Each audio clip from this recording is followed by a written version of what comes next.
Muy bien, amados, pues vamos a orar. Quiero que cierres tus ojos, acompáñame, por favor. Y hoy vamos a pedirle a nuestro Dios que nos hable. Señor, estamos hoy agradecidos. Señor, estamos asombrados de lo que tú has hecho con nosotros, no solo de manera personal, sino en nuestras familias, en nuestros hijos, en nuestras parejas, en nuestra iglesia local, entre nosotros, entre nuestros hermanos. Estamos muy agradecidos, Señor, porque has sido fiel y solo podemos comprobar tu fidelidad en este tiempo. Señor, ayúdanos en esta hora a poder seguir aprendiendo de ti, a poder llevar a la práctica cada uno de estos principios que tú has preparado para nosotros como tu iglesia. Que sea una práctica cotidiana para nosotros, Señor, el ejercitarnos en la disciplina, en la constancia, en la perseverancia.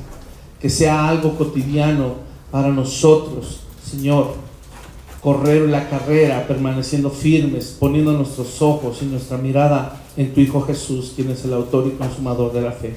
Por eso hoy te pido que nos animes, que nos inspires a través de este mensaje y de tu palabra. Y Señor, que transformes nuestra mente de manera que podamos renunciar a lo que nos está impidiendo correr y que puedas afirmar nuestros pasos, Señor, para que no tropecemos. Aquí estamos, nos dejamos en tus manos, Señor, y pedimos que sea tu Espíritu Santo y no yo, Señor. En el nombre de Jesús oramos y te lo pedimos. Amén y amén. Abre tu Biblia, por favor, y vamos a leer el libro de los Hechos.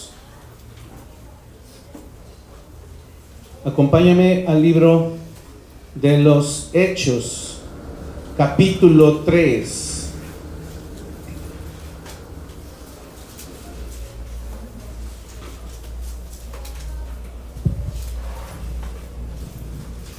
A partir del verso 1, vamos a ver un pasaje muy interesante. Después de que los primeros discípulos son llenos del Espíritu Santo en el Pentecostés, ellos están listos para empezar un ministerio evangelístico, poderoso, y en donde la iglesia se establece, y en donde viene toda una serie de cambios importantes en la comunidad judía. Y después esos cambios es alcanzada a los gentiles también de la época. Y quiero que veas en los primeros capítulos el tipo de milagros y el tipo de situaciones que estaban ocurriendo gracias al poder del Espíritu Santo. Vamos a leer, dice así, Hechos 3, a partir del verso 1, curación de un cojo. Pedro y Juan subían juntos al templo a la hora novena, la de la oración. Y era traído un hombre cojo de nacimiento, a quien ponían cada día a la puerta del templo, que se llama La Hermosa, para que pidiese limosna de los que entraban en el templo. Cuando vio a Pedro y a Juan que iban a entrar en el templo, les rogaba que le diesen limosna. Pedro con Juan fijando los ojos en él, fijando en él los ojos. Imagínate la escena. Le dijo: míranos. Entonces él les estuvo atento, esperando recibir de ellos algo. Mas Pedro dijo: no tengo plata ni oro, pero lo que tengo te doy. En el nombre de Jesucristo de Nazaret, levántate y anda. Y tomándole por la mano derecha, le levantó, y al momento se le afirmaron los pies y tobillos. Y saltando se puso en pie y anduvo, y entró con ellos en el templo, andando y saltando y alabando a Dios. Y todo el pueblo le vio andar y alabar a Dios, y le reconocían que era el que se sentaba a pedir limosna a la puerta del templo, La Hermosa. Escucha, y se llenaron de asombro y espanto por lo que le había sucedido. ¡Wow! ¡Qué tremenda historia! Sabemos que son parte de las señales seguidas de apóstoles y profetas, ¿verdad? Las señales que se anticiparon que los apóstoles iban a obrar. Y es algo impresionante. Hace rato hablábamos que al menos yo en mis 47 años nunca he visto un milagro presencial de alguien que sea inválido, minusválido, o que no había nacido cojo de nacimiento, y que alguien ore por él y se levante de manera inmediata, nunca lo he visto. He sabido de otros milagros, he escuchado otros testimonios, pero nunca he presenciado un milagro de esta magnitud. Ahora, hay algunos puntos importantes que solo quiero resaltar para entrar al tema. ¿Qué impacto es que este cojo era cojo de nacimiento? Y escucha esto. Este cojo seguramente ya conocía del ministerio de Jesús. Este cojo de nacimiento seguramente ya había oído hablar de un tal Jesús de Nazaret. La pregunta es, en todos los lugares que Jesús anduvo, ¿por qué este cojo no había sido sanado? Porque muchas personas fueron sanadas. ¿Por qué hasta este punto? ¿Por qué hasta este momento? No era una zona rara por donde Jesús no pudiera haber andado antes. Y si era un cojo de nacimiento que se tenía la costumbre de que le ayudaban, lo llevaban y lo ponían a la puerta del templo, entonces era un cojo famoso, además. ¿Sí me explico? Tú conoces a los que andan vagando por tu colonia, tú los conoces. Sabes si hay algún teporochito, sabes si hay alguno que está tirado siempre en el piso borracho, o conoces, yo creo que también ya hasta conocemos a los que están en el camellón pidiendo limosna, los conocemos ya, porque toda su vida han estado allí. Y lo mismo pasaba con este cojo. Y entendemos, hermanos, que en nuestra vida cotidiana nos pudiéramos parecer a este cojo, que podemos vivir toda una vida lisiada, toda una vida internamente rotos, cojeando, sin poder amar, sin poder perdonar. ¿Por qué? Porque eso era lo que éramos antes, cuando estábamos muertos en delitos y pecados. Pero hay un punto y hay un momento que Dios determina y que Dios planea para revelarse a cada uno de nosotros, en donde podemos reconocer que necesitamos salvación, en donde podemos reconocer que necesitamos ser sanados y poder caminar, dejar de ser unos lisiados, espiritualmente hablando, obviamente. Entonces, este punto es importante porque sabemos que no era el tiempo del cojo, y cuando llega su tiempo, ¿qué sucede? Él cree que necesita limosna. Y a veces yo no sé si tú ves a las personas que están pidiendo limosna, pero cuando uno los ve, dice, este no necesita. ¿Por qué? Porque se ven bien alimentados. Y no sé tú, pero a veces uno peca de más y dice, ay, no necesita limosna, necesita irse a trabajar. ¿Ah? Y a veces no les gusta ir a trabajar porque ganan más de limosna. No sé si sabías, hay un estudio en donde se dice cuánto ganan. Ganan muchísimo de limosnas. Eso ya no nos corresponde, pero a veces eso anda uno pensando, ¿verdad? Bueno, al menos yo, perdónenme por ser tan pecador, pero sí lo pienso. Ahora, cuando hablamos de una necesidad, hermanos, este hombre necesitaba dejar de ser un cojo, necesitaba dejar de ser lisiado, pero aún por encima de eso, él necesitaba ser salvo. Y por eso, cuando Juan y Pedro lo ven y lo miran, le dicen, míranos acá. Yo no sé tú, pero cuando alguien te pide limosna, no sé si has notado, se acercan a tu coche o te ven caminando, y si tú haces este pequeño movimiento de llevarte la mano a la bolsa, ¿qué hacen? ¿A dónde miran? ¿Te voltean a ver la bolsa? O se acercan a tu coche y andan revisando a ver qué les puedes dar. Hasta te piden, si llevas ahí un churro, unas papas, un refresco, te lo piden. Me regala su agua. ¿Por qué? Porque están viendo. Ahora, qué impactante que Juan y Pedro le dicen, acá no. Acá no. Míranos acá. Porque lo que estás a punto de recibir no es lo que tú crees que necesitas. Porque esa mentalidad solo va a provocar que sigas siendo un lisiado, que sigas dependiendo de las limosnas de los demás. Pero no te has dado cuenta que necesitas convertirte en hijo de Dios, y Él no te va a mantener de limosnas.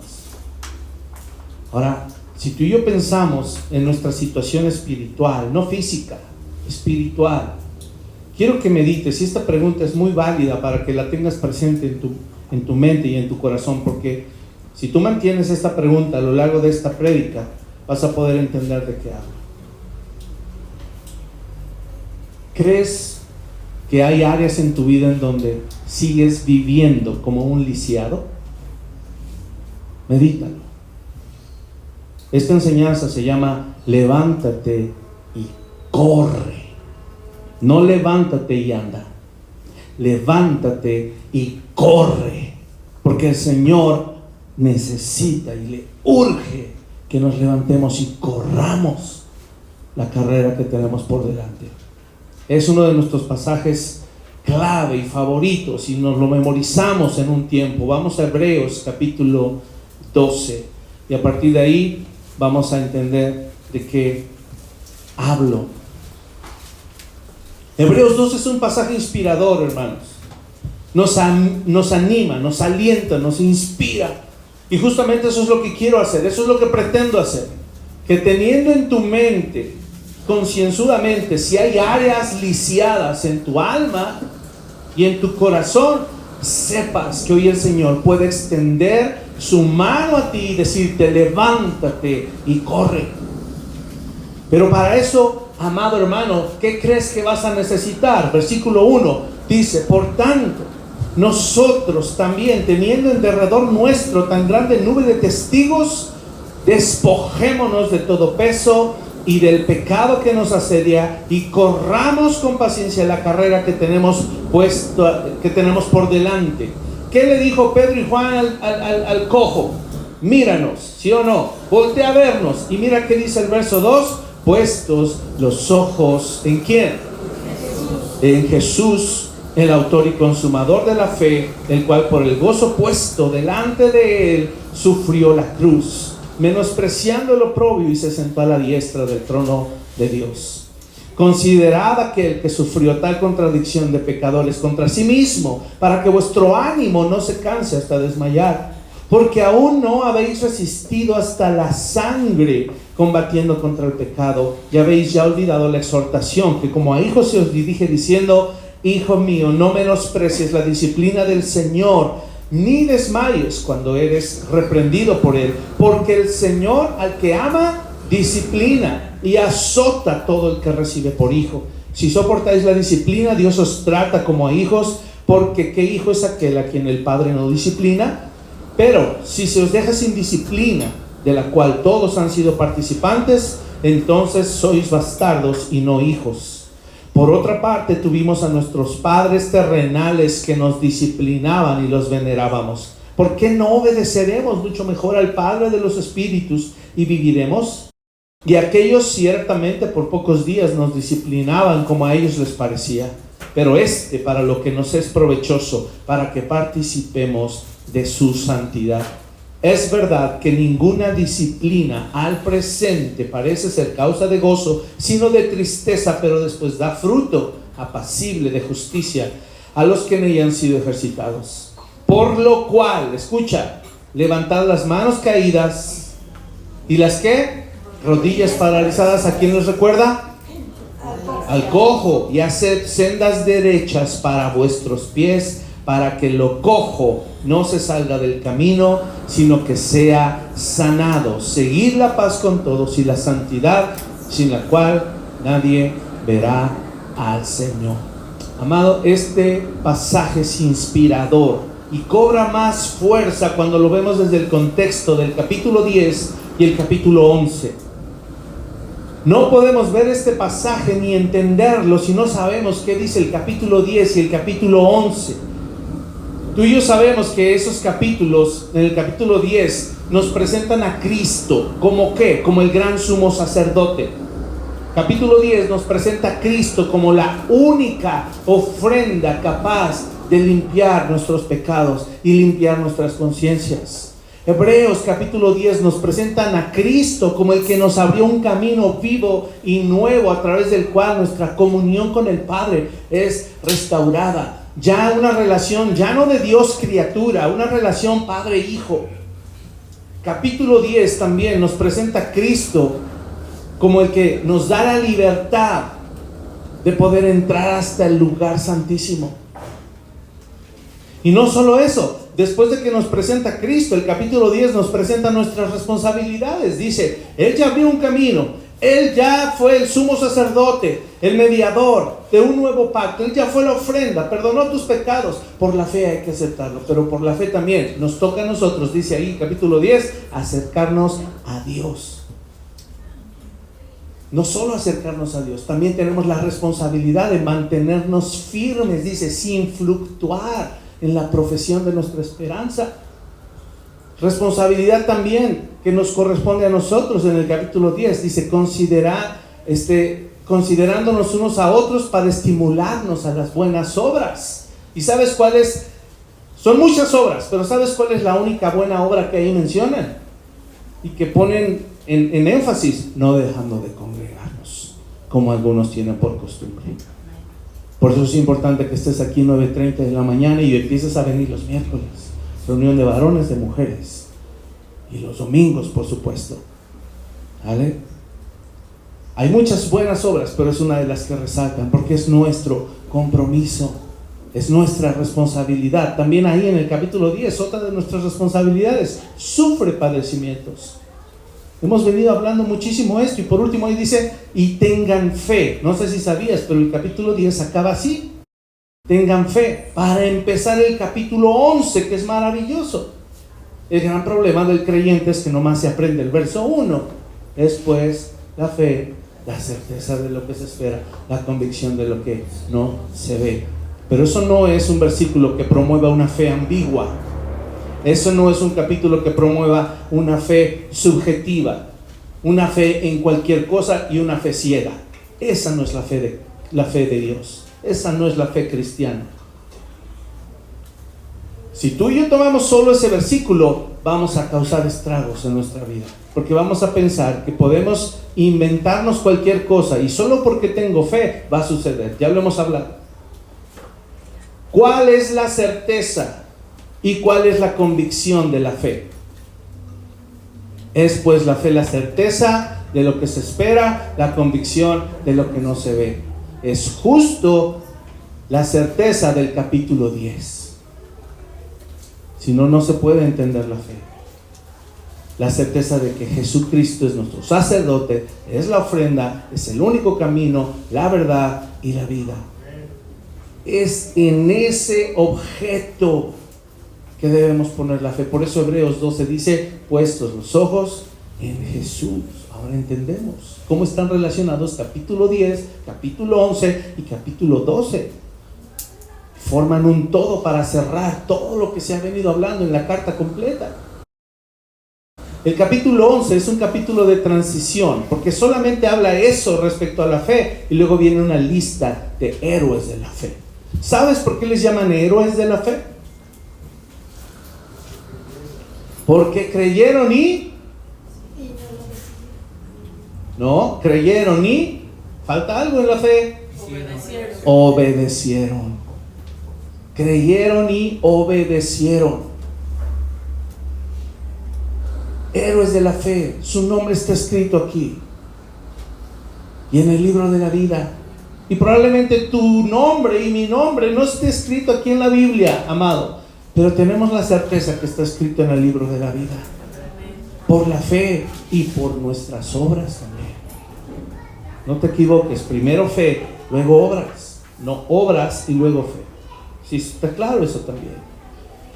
Entonces, la fe que el Señor nos pide es clara, es objetiva, va al grano, ¿cierto? La fe es la certeza de lo que Dios habla en su palabra, no lo que tú te inventas. La fe es la certeza de lo que Dios habla en su palabra, la convicción de que los resultados de obedecer su palabra vendrán, aunque no los veas. Ahorita tal vez no los ves, pero va a suceder. Cree en su palabra, confía en Él, y esa fe genuina siempre está relacionada con creer y obedecer la palabra. Ahora, en el verso 1 dice, despojémonos, teniendo en derredor nuestro tan grande nube de testigos. ¿Por qué usa esa palabra testigos? Viene con el tema. En el capítulo 11, ¿a quién se mencionó?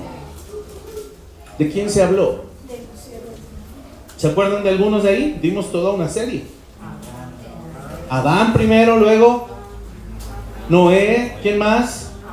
Abraham, José, Moisés, hasta Rahab está ahí. ¿Se acuerdan Rahab? ¿Quién fue? Rahab está ahí. Y todos ellos, ¿cómo se les llama en el capítulo 12, verso 1? Teniendo pues en derredor nuestro tan grande nube de testigos. Esos son los testigos. ¿Por qué les llaman testigos? Porque ¿qué? Dan testimonio de su fe. ¿Sabes por qué son testigos? Porque ellos fueron testigos. Ellos vieron con sus propios ojos que tener fe en Dios y obedecer daba resultados.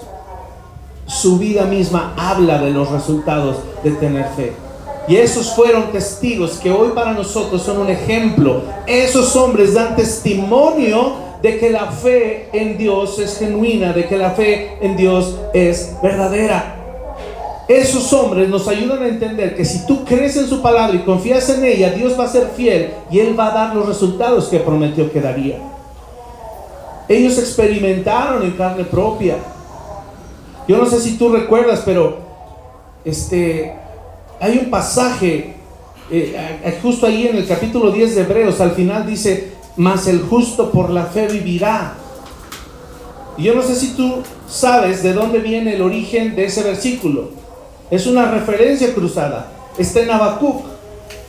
Y Habacuc fue un profeta que tenía un reclamo con Dios. Decía: Señor, ¿por qué tú miras la injusticia y no haces nada? Y yo no sé si a ti te pasa, pero miramos este mundo injusto, lleno de maldad, y decimos: ¿dónde está Dios? A veces no deberíamos, porque Habacuc nos da la clave. El Señor lo inspira como profeta y le dice: Habacuc, esta es la solución, escríbelo, el justo por la fe vivirá. No importa si el mundo a tu alrededor se está derrumbando, no importa las circunstancias adversas que tú estás viviendo, si tú por la fe abrazas a Cristo, Él te va a hacer vivir una vida recta, justa, y los resultados y los privilegios y los beneficios que vienen de vivir una vida así no se pueden comparar, no los podemos medir. El contexto histórico de Habacuc es similar al de nuestros días. Estamos viviendo exactamente lo mismo, incluso en la iglesia, porque el reclamo de Habacuc era: también el pueblo se está alejando, también el pueblo de Israel se está yendo a fornicar y adulterar con otras naciones. Y hoy muchos creyentes en la Iglesia Universal, hace rato oramos por la Iglesia Universal y mantente orando por la Iglesia Universal, pero gran parte de la Iglesia Universal está yendo a fornicar y adulterar todavía con doctrinas falsas. Debemos tomar hoy acción. No estoy diciendo que nos convirtamos en creyentes religiosos que viven en falsedad, que aparentan, no. Debemos de tomar el cristianismo en serio. Ahora, ya tenemos a los testigos, ¿verdad? Ellos nos dan fe de que vivir en fe trae buenos resultados. Pero lo que viene después es importantísimo. Dice que nos debemos despojar de todo peso y del pecado que nos asedia. Despojarse. ¿Qué es despojarse? Quitarse, arrancarse. Y hay dos cosas ahí que se mencionan. Peso, o sea, cargas. ¿Qué clase de peso de cargas puede el cristiano echarse encima? Muchísimas, muchísimas. Hoy vivimos en una época que no nos hacen conscientes de nuestro estado emocional. No nos hacen conscientes de nuestro estado mental.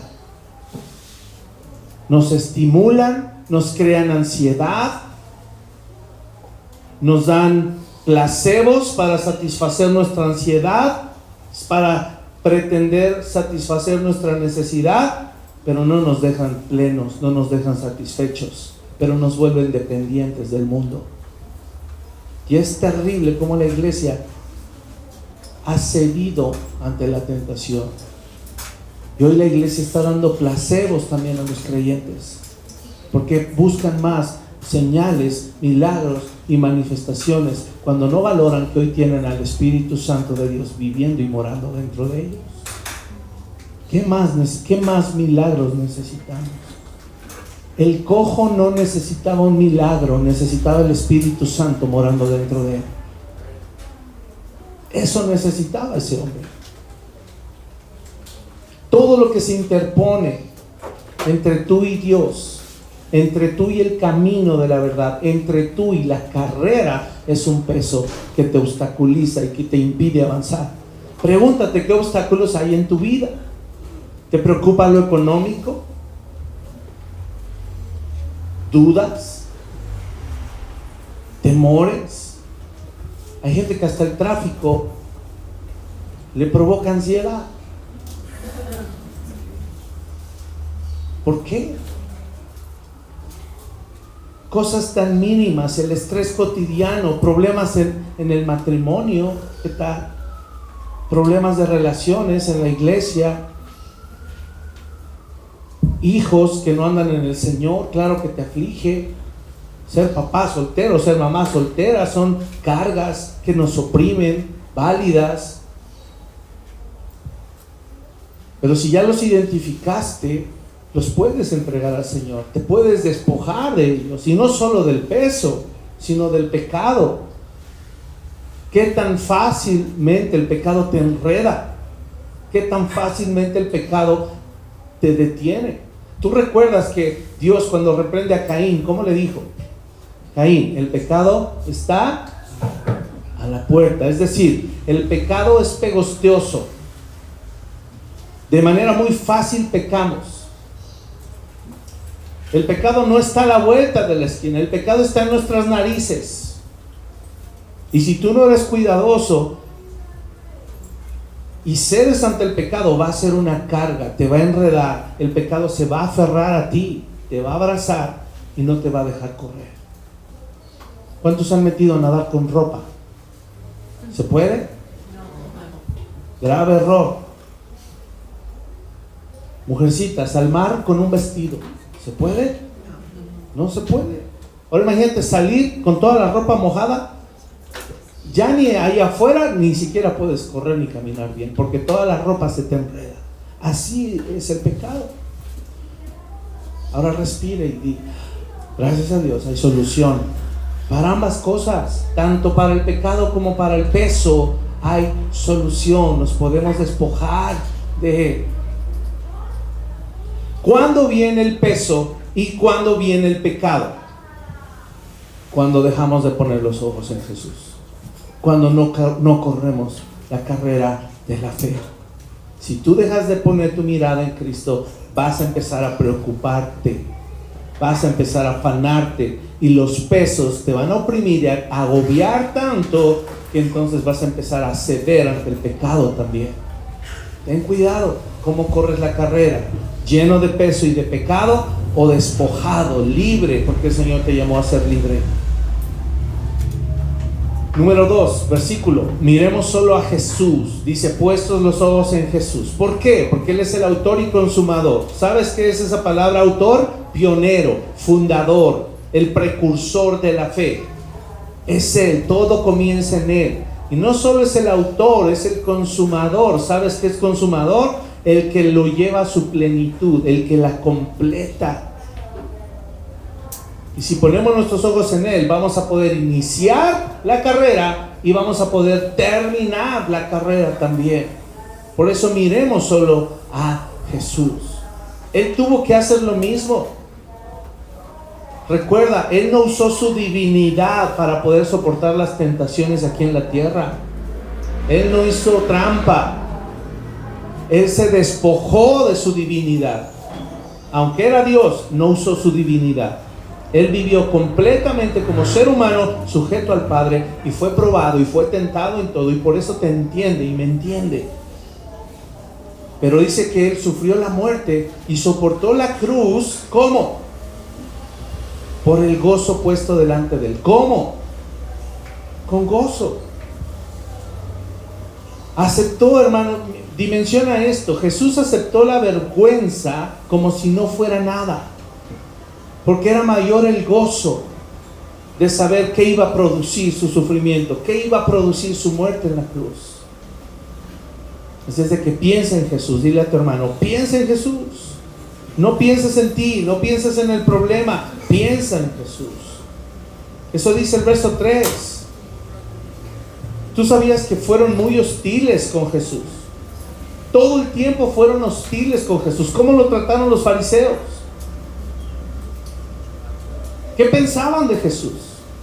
Pensaban que era un hijo de fornicación. Pensaban que era un bastardo. Lo rechazaron, lo quisieron avergonzar, y cuando lo tuvieron en sus manos, dejaron caer sobre él toda su amargura. ¿Cómo crees que hombres supuestamente conocedores de la ley, piadosos, se atrevieron a írsele encima a golpes? Lo golpearon.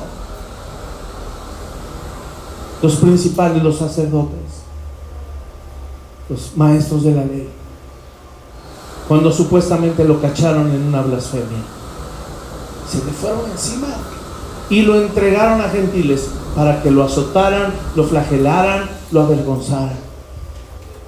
Él recibió hostilidad y oposición de parte de los pecadores. Él sí derramó gotas de sangre, no solo en la oración del Getsemaní, todo su cuerpo vertía sangre a chorros. Imagínate esas heridas infligidas. Y tú y yo nos desanimamos porque no llegamos a la quincena. Amado, no estoy haciendo menos tu problema. Solo te estoy haciendo ver el gran Dios que tienes y que no has padecido hasta la sangre por el pecado. No hemos padecido hasta la sangre. Nos acaban de decir que están matando cristianos en África. Aquí no. Y nos quejamos porque estamos heridos. Nos quejamos porque el hermano nos dijo, nos hizo. Nos quejamos porque nomás frijoles y cebollas. Hay gente que ni frijoles ni cebollas. Nos quejamos porque tengo que vender un coche y andar en metro. Tienes metro y bien barato. No vives en el estado donde está bien caro, ni en provincia. Si han ido a provincia, se han subido a un camión. Sí, es carísimo. No hemos soportado todavía hasta la sangre. No te desanimes ni te des por vencido por eso. Lo que el sentido del versículo 4, simplemente lo que está diciendo es que nuestra lucha contra el pecado aún no ha causado que nos maten. Eso está diciendo. Deja de pensar, hermano, que la lucha es terrenal. Deja de pensar que la lucha es contra tu jefe, contra el sueldo, contra una mejor vida en la tierra. Esa no es la lucha que tenemos como creyentes. La lucha es contra el pecado. La lucha es mantenernos en santidad, corriendo la carrera que tenemos por delante. El verso 5 dice, y ya habéis olvidado la exhortación. Y justo en este pasaje, exhortación se refiere a la palabra de aliento, la palabra de ánimo. No olvidemos las palabras de ánimo que el Padre nos da como a sus hijos. Yo no sé si tú lo habías leído en ese sentido. ¿Qué te está diciendo? No te olvides cómo el Padre te ama, te alienta y te fortalece, y te está diciendo estas palabras. Hijito, hijita preciosa, eso es hijo mío. Hijo, no está diciendo criatura. ¿Cuántas veces cuando en mi caso, cuando mis hijos eran más pequeños y no querían obedecer, no les ves cara de hijo, les ves cara de criatura? y no los quieres ni ver, porque son una criatura rara, ¿verdad? Pero el Señor no nos ve como criaturas cada vez que desobedecemos, y el Señor nos ve como hijos cada vez que desobedecemos. ¿No te impacta eso? Y si tú y yo somos capaces, dice aquí también, como padres terrenales, de disciplinar a nuestros hijos como mejor nos parecía, ¿cuánto más nuestro Padre, el Dios de vida, nos va a levantar y nos va a restaurar? Ese versículo es: hijo mío, no pienses que la disciplina del Señor no vale nada, no la menosprecies. Y por eso empecé diciendo que a veces en el concepto de disciplina menospreciamos la palabra disciplina, porque tal vez nos remitimos al pasado, tal vez estamos condicionados, tal vez tenemos un trauma y malentendemos lo que significa la palabra disciplina. Nos predispone: ay, el pastor ya empezó de religioso y nos va a apretar las tuercas. No, yo no. El Señor, tu Padre, quien te salvó, quien te perdonó, quien te ama, quien te procura, Él te quiere disciplinar. Pero hay que entender la palabra disciplina. No tengamos en poco y no pensemos que no vale nada. No tratemos a la ligera la disciplina. Que no nos desanimemos cuando Él nos corrija. ¿Por qué? Porque el verso 6 dice: el Señor al que ama disciplina y azota. Azote ya es castigo. Viene el castigo, ¿verdad? Cuando es necesario. Disciplina y castigo es diferente, hermanos. Pero el castigo está dentro de la disciplina. Es el último recurso. Y Dios, si tú y yo lo necesitamos, nos va a azotar, nos va a castigar, porque es un Dios de amor. Ahora hay que entender, disciplina, ¿qué es? Fácil, es todo ejercicio cotidiano al que el Señor nos somete para que desarrollemos virtud. Eso es disciplina. Es algo sencillo. Todo el ejercicio cotidiano al que el Señor nos somete para que desarrollemos virtud. Eso es disciplina. Ejercicio. Trabajo. Repetir lo mismo una y otra vez, y otra vez, y otra vez, y otra vez. ¿Para qué? Para que se convierta en un hábito. Para que sea algo a lo cual estemos ya acostumbrados. Que nos salga de forma natural. Básicamente es un entrenamiento. Y si no tenemos disciplina, no va a haber resultados. Si no hay disciplina, no vas a aguantar la carrera. Porque el Señor quiere levantarte y que te pongas a correr. ¿Cuántos de ustedes han hecho el propósito de hacer ejercicio y bajar de peso? Yo lo he hecho también. Hoy tengo el propósito de bajar 15 kilos. Primero Dios, en febrero van a tener pastor sin panza y que sí da confianza, ¿verdad? Que sí da confianza, porque necesito bajar de peso, ¿verdad? Entonces ese es el reto que tengo. Espero que sí lo cumpla con las fuerzas que el Señor me dé. Pero ¿qué creen? Los voy a bajar ahí aplatanado en mi sillón. ¿Qué tengo que hacer? Levantarme y correr, esforzarme. Pero si estoy lisiado, Meche, ¿cómo le voy a hacer? Si estoy herido, si el pecado me ha envuelto, si hay pesos en mi vida, ¿cómo le voy a hacer? Por eso el Señor nos mete a disciplina y nos dice: ya basta de estar ahí sentado, párate, levántate y corre. No puedo correr. Vamos a empezar entonces caminando a rehabilitación. Y aquí tenemos a alguien que sabe de rehabilitación y que cómo me ha hecho sufrir cuando me lastimo. Ahorita voy a platicar un testimonio de eso que tiene que ver con esto al final. Disciplina es ejercicio cotidiano, cosas prácticas pero constantes, firmeza, para que entonces un día podamos empezar a trotar y luego empezar a correr y tengamos aguante, mantengamos el paso. Veámoslo así: la disciplina es el entrenamiento para desarrollar el músculo de la santidad. Eso es la virtud. Llevar nuestra vida a un nivel máximo de santidad. ¿Se puede? Sí. ¿Perfecta e inmaculada? No. Seguiremos pecando, pero por su gracia cada vez menos. Ese es el objetivo. Así es de que la disciplina es un entrenamiento para que desarrollemos el músculo de la santidad. Por eso la disciplina debe estar basada en la palabra de Dios también. Ahora, cuando no queremos entrenar ni trabajar duro, ¿qué crees que sucede? Cuando tú y yo no aceptamos la disciplina de hacer ejercicios diario, escucha esto. ¿Ya entendimos qué es disciplina? ¿Sí? Es ejercicio. Cada vez que pienses en disciplina, imagínate haciendo a alguien ejercicio. O imagínate a ti haciendo un ejercicio para dejar el pecado cada vez más. Cuando tú y yo no queremos entrenar, cuando tú y yo no queremos la disciplina, ¿qué sucede?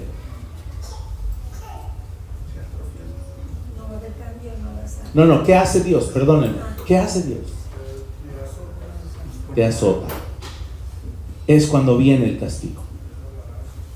Cuando el Señor ya te empezó a entrenar y tú ya empezaste a moverte, pero resulta que después de 3 semanas te da flojera y dices, no, hoy no, Señor, hoy no voy a hacer nada. ¿Cómo que no? No, sí, ya voy. Eso es el castigo. Una disciplina más severa.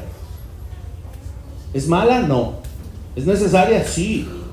Porque ¿qué crees? Que tú y yo constantemente estamos rechazando la disciplina. Tal vez aguantamos una semana, tal vez un mes, tal vez 5 meses. Ahí voy con el Señor. Ya salí a manejar y ya no fui maldiciendo a nadie. Señor, eres hermoso, y se te mete. Oye, tú. 5 meses después. ¿Qué hace el Señor? Después de que ya experimentaste el ejercicio, la disciplina, y te rehusas a hacer algo, ¿verdad? Viene el azote, viene el castigo, y es necesario. Siempre es el último recurso, hermanos. Siempre es el último recurso. Pero el Señor lo usa con aquellos que somos más necios a veces. El Señor lo usa. Y las consecuencias también las tenemos que vivir para salir adelante. ¿Vale? ¿Qué es entonces el castigo? Disciplina más severa. Y en muchos estamos también predispuestos a esta palabra severo. Pero ¿sabes qué significa en el diccionario? No en la Biblia, en el diccionario. ¿Sabes qué significa severo? Riguroso, exacto y rígido en la observancia de una ley, un precepto o una regla. Esto yo lo experimenté de primera mano cuando algunos chiquillos de Whisky Lucan me dijeron, pastor, vamos a ir a jugar fútbol. Sí, vénganse. Vinieron un sábado, fuimos a jugar fútbol.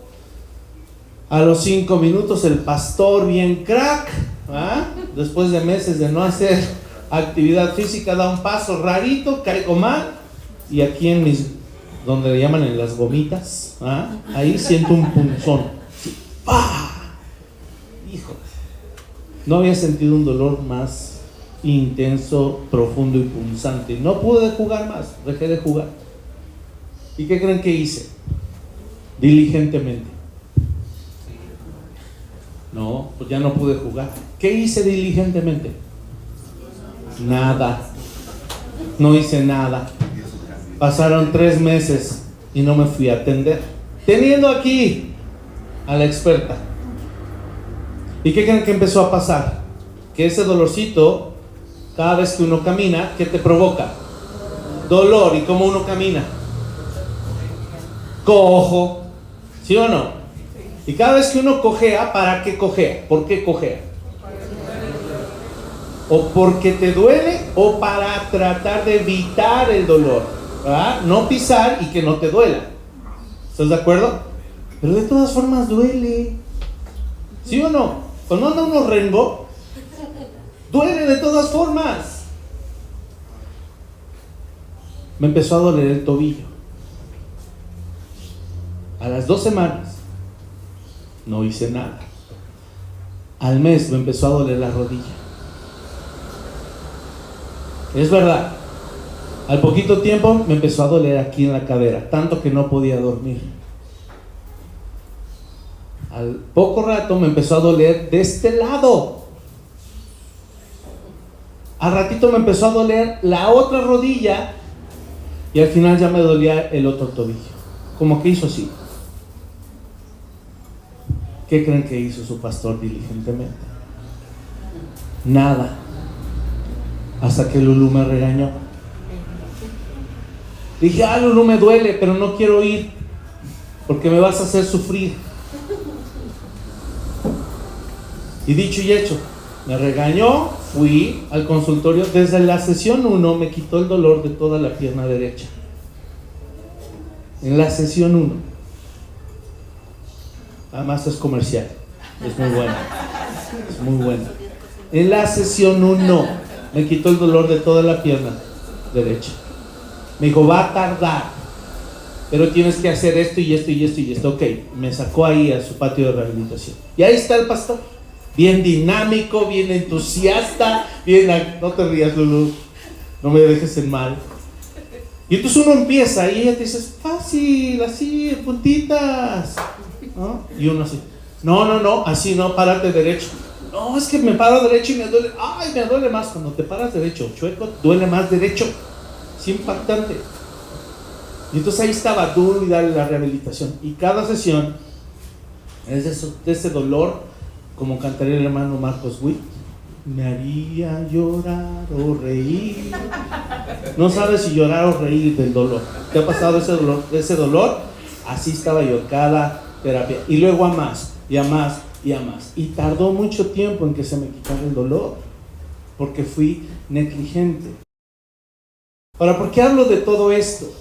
Porque la rehabilitación, hermanos, tiene que ser severa. Porque severo significa riguroso, exacto y rígido en la observancia de una ley, un precepto o una regla. Y lo que Lulú hizo fue ser estricta, severa conmigo, para que yo hiciera los ejercicios de rehabilitación bien, como debe ser. Porque si no los haces, ¿qué pasa, Lulú? Te atrofias y no sanas. Entonces el Señor es severo y nos conviene que el Señor sea severo. Es una cualidad que Dios tiene. Sí queda claro esto. Ahora, ¿tú crees que Lulú estaba ahí con un garrote golpeándome cada vez que yo lo hacía mal? Pobre de ella, porque yo no iba a regresar y no le iba a pagar, ¿verdad? A veces creo que se desquitaba, ¿verdad? Es broma. Es nuestro chiste local. Ay, te estás desquitando, Lourdes. Pero el Señor no se desquita de ti y de mí. Él no nos está golpeando con un palo cuando es severo. Él puede ser perfectamente severo cuando nos castiga y podemos sentir su amor y su ternura en ese mismo instante. Porque dice, el Señor al que ama disciplina y también por amor azota, castiga severamente, con más disciplina al que tiene por hijo. Verso 9 dice que si tuvimos padres aquí en la tierra que nos disciplinaron, ¿qué hacíamos? Los respetábamos. Y entonces nos está animando. Entonces, cuánto más importante que aceptes la disciplina del Padre, porque Él produce vida. Verso 10 habla de nuestros papás y dice, como mejor les pareció. ¿Qué significa eso? No tenían la guianza de la palabra, tal vez. ¿Se equivocaron mucho? Sí, no los juzgues duro. Hicieron lo mejor que pudieron y lo hicieron por amor. Significa que probablemente no hubo una guía espiritual clara. Fue tal vez bajo su criterio o su propia crianza y reprodujeron errores tal vez. Pero olvídate de eso. Hoy tú tienes al Señor criándote como un padre, entrenándote, disciplinándote y tal vez hasta castigándote severamente. Pero eso es garantía de que el Señor va a producir vida en ti. Dice la palabra que Él nos nos disciplina para su beneficio, para que podamos llegar a ser santos como Él, que podamos reproducir su imagen, ¿verdad? ¿Qué dice el verso 11? Fíjate, es verdad que ninguna disciplina del presente parece ser causa de gozo, sino de tristeza, pero después da fruto apacible de justicia a los que en ella han sido entrenados. Por esto no nos gusta la disciplina. porque es doloroso en el momento. Es triste, claro, duele, claro, pero después de aprender y ser entrenados, ¿qué va a venir? Fruto espiritual: paz, justicia, amor, gozo, paciencia, mansedumbre, templanza, bondad, benignidad. Entonces nos conviene. Versos 12 y 13 tiene que ver con este asunto de la rehabilitación. Aquí no dice, escucha esto.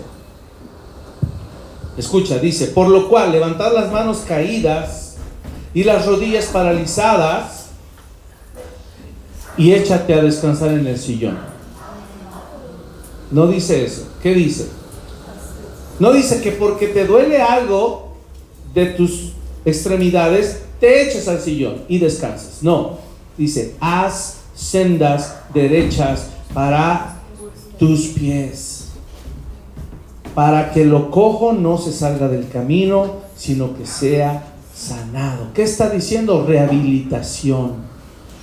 Si tienes cargas, pesos o pecados, no te sientes y descanses. Deja que el Señor te rehabilite. Debemos ser sometidos a ese periodo de sanidad, y eso implica mucho esfuerzo, no nomás quedarse sentado. Eso implica ejercicios de movilidad, como me puso Lulú, y eso causa mucho dolor. ¿Alguna vez te has torcido el pie? Cuando se te dobla el pie, ¿alguna vez? O que pisas mal y la rodilla, e inmediatamente sientes el golpe en la rodilla, o a veces hasta acá en la cadera. ¿Sabes por qué generalmente nos torcemos? Generalmente porque en el piso había algo chueco. Generalmente porque había cosas que no pusimos atención. Y las sendas por las cuales andamos son importantes. Imagínate que Lulú me hubiera puesto rehabilitación en un lugar donde no está plano, donde no está nivelado, en donde está chueco el piso. ¿Se podría? Tiene que estar plano. ¿Cuál es la rehabilitación? Ponerse a caminar en una senda recta. Si tú te enchuecaste y te torciste y hoy estás lisiado, es porque anduvimos por caminos truculentos, escabrosos, abultados. Anduvimos por caminos donde no debíamos andar, y por supuesto que tropezamos, y por supuesto que nos torcimos. La solución es: levántate, rehabilítate y corre. No podemos correr si no hay rehabilitación. Ahora, para acabar este asunto de la rehabilitación y ya irnos al final, de todas formas duele. ¿Qué preferimos? ¿El dolor de andar cojeando y rengueando, o el dolor de rehabilitación que sí nos va a sanar? De todas formas duele, hermano. De todas formas. Pero tú decides que te siga doliendo y que el asunto empeore, o que te duela y sanes. Y eso habla entonces de un corazón dispuesto a dejarse disciplinar como hijo. Si tú no permites que el Señor haga eso, estamos en categoría de hijo ilegítimo, de hijo bastardo. Y Él no quiere hijos ilegítimos. Nos ama tanto que no nos va a permitir eso.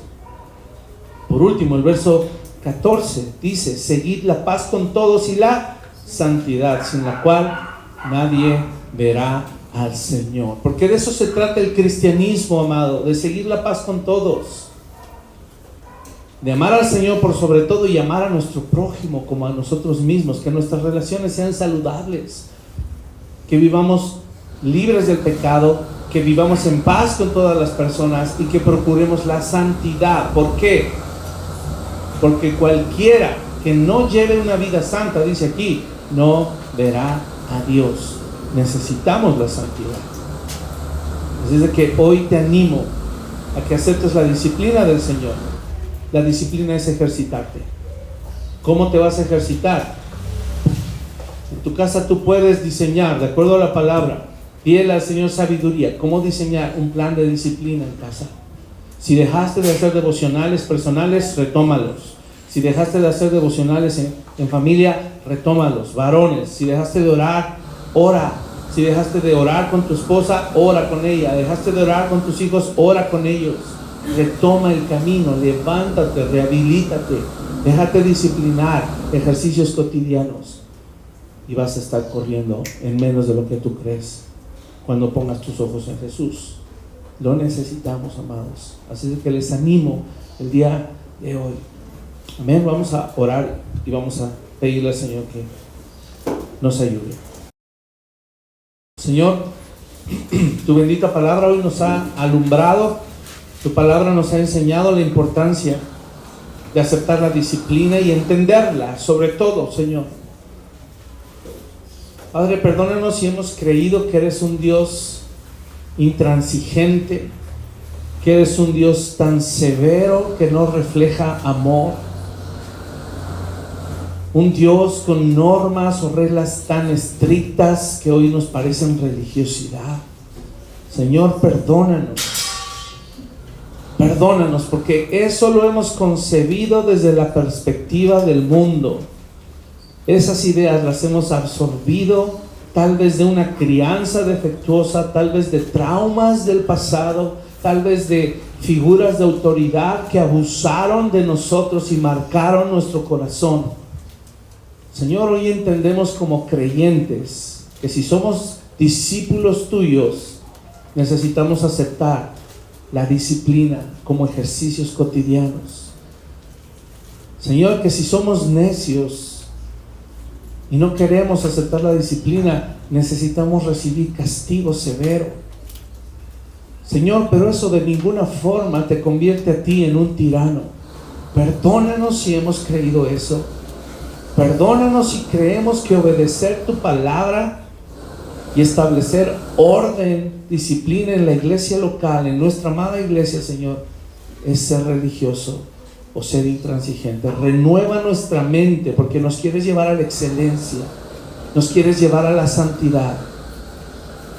Pon en el corazón mío y de cada uno de mis amados hermanos, Señor, el deseo de procurar la santidad, de procurar y amar la justicia, de hacer sendas derechas para nuestros pies, para que si estábamos cojos, lisiados, tirados en el camino, Señor, podamos ser sanados, podamos ser levantados y podamos correr esta carrera que tenemos por delante. Ayúdanos, Señor, y renueva nuestra mente de tal manera que podamos aceptar esto como tu palabra, como aquello, Señor, que nos anima y nos fortalece. Señor, ayúdanos a que este mensaje pueda seguir haciendo eco en nuestra alma, en nuestro corazón, no solo esta semana, a lo largo de toda nuestra vida cristiana. Que ya no veamos disciplina como algo que no es parte de tu naturaleza, porque eres un Dios que ama y que disciplina, y cuando es necesario azota por amor también. Ayúdanos a entenderlo, Señor. Limpia nuestros corazones y perdónanos cada vez que no hemos aceptado la disciplina, cada vez que hemos permitido cargas, pesos innecesarios en nuestro caminar. Perdónanos cada vez que hemos tolerado el pecado, hemos bajado el estándar, Señor, y se nos ha hecho fácil pecar. Limpia nuestro corazón, Señor. Y hoy genuinamente y con un arrepentimiento sincero te pedimos, perdónanos, límpianos cada vez más, sana nuestros corazones el día de hoy. Gracias por tu palabra, Señor, que nos anima y que nos inspira. Gracias por tu Hijo Jesús, en quien tenemos hoy un gran sumo sacerdote, quien fue la ofrenda perfecta por nuestros pecados, a quien le debemos todo, a quien rendimos nuestra vida y hoy coronamos como Rey y Señor de nuestra vida. Te damos gracias por tu palabra hoy, Señor. En el nombre de Jesús oramos. Amén y amén.